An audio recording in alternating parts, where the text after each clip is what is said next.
So much talk about global security these days, right? And here we have Serbia and Croatia both deciding to bring back mandatory military service Yeah, really interesting. after they got rid of it years ago. I mean, Croatia hasn't had conscription since 2008. In Serbia since 2011, if I remember correctly. Okay. Big changes for sure.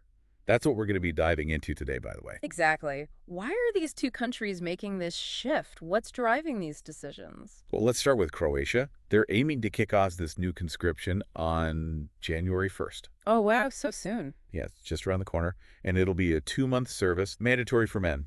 2 months. Their defense minister, what was his name? Ivan Anusic, I think. Yeah, and music? Right. He was talking about the need for, and I quote here, better and stronger armed forces. This was back in August. But what's really interesting is how much the sources we've got link this decision to what's happening in Ukraine. With Russia, you mean? Exactly.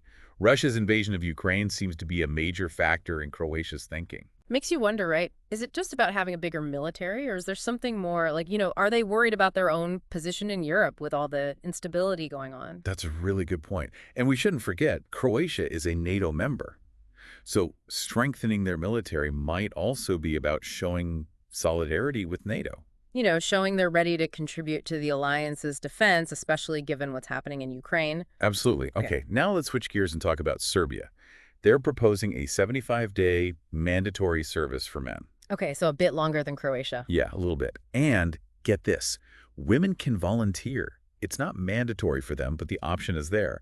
This whole thing was announced by President Vučić, but it still needs to be approved by their parliament. Makes sense. And it's a pretty big deal for Serbia because they haven't had conscription since 2011, so this is like, what, 13 years? Over a decade without mandatory military service. Yeah. And what Vučić said about it, really interesting. He said, quote, "We don't want to attack anyone. What we want is to deter all those who threaten us daily." Deter all those who threaten us daily.